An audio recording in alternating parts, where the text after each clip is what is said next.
The first time I stepped foot on the island soil of my parents, it felt foreign. The heat, the humidity, the hot sun and thick scent weighed over me like a heavy wet blanket on a summer day. My body felt different here than in the cool, crisp air of San Francisco that held my birth. I remember the jeepney ride to a small grassroots office in Manila, the loud exhaust, its metal frames clicking and clacking through hard stops over rough streets. People asked me, "Are you Filipino? You look Chinese. You smell different. You look different. Why don't you speak Tagalog?" My tongue flipped and flopped like a dying fish reaching for forgotten sounds as though they were thinning air. I was a Balikbayan, raised in the States and returning to the Philippines. I was not a tourist, nor was I simply visiting in search of fun. I had purpose in my heart.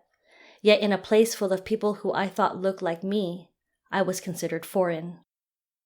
Once at the office, someone suggested, "You should rest. There's work to do tonight." I curled up on the floor of the only other room and slept for what felt like hours. I woke to the clamoring of crowded voices in Tagalog.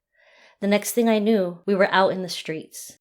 Someone handed me a rag and a plastic bag full of crushed red clay powder made from old bricks.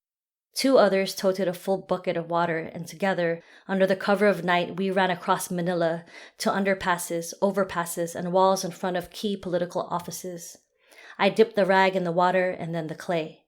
With each large stroke, my arm became a paintbrush to say, "Patalsikin si Gloria," and then the date to meet, which was an invitation to the people to stand with us. As we continued on, soaked in both sweat and determination, I looked at my newly formed companions with deep respect, and I wondered, how many others have done this before, with what tools, and how many more will there be? 500 years of struggle for liberation against colonialism, oppression, and erasure by Spanish and then U.S. imperialism. How many others have fought for our liberation before, and how many more will there be?